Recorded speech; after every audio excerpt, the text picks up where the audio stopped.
আমার মনে হয় জেলাকে 4টা আশপাশের জেলার ভেতরে ভাগ করে দিলেই ভালো হয়। গোপালগঞ্জ জেলাকে 4 ভাগ করে 4 জেলায় দিয়ে দেওয়ার প্রস্তাব দিয়েছেন আলোচিত ইসলামী বক্তা ও কুষ্টিয়া 3 আসনের জামায়াতে ইসলামীর সম্ভাব্য প্রার্থী মুফতি আমির হামজা।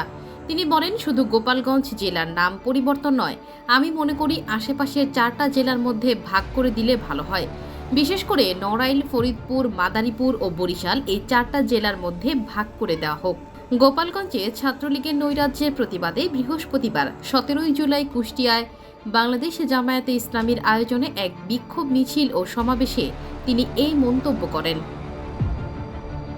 শহরের সাদ্দাম বাজার থেকে বিক্ষোভ মিছিলটি বের হয়ে মজমপুর গেট প্রদক্ষিণ করে 5 রাস্তার মোড়ে সংক্ষিপ্ত সমাবেশ করে জামায়াত। এ সময় আমির হামজা বলেন, গোপালগঞ্জকে বাংলার মানচিত্র থেকে মুছে 63 জেলা নিয়ে বাংলাদেশ করা হোক। এ জেলা দেশের মানচিত্রে না থাকাই ভালো।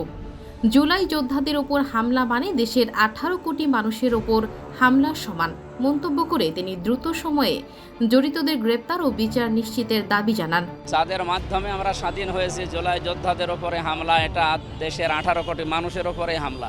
সমাবেশে জেলা জামায়াতের অন্যান্য বক্তা বলেন, অধ্যাদেশ জারির মাধ্যমে গোপালগঞ্জের নতুন নাম রাখতে হবে।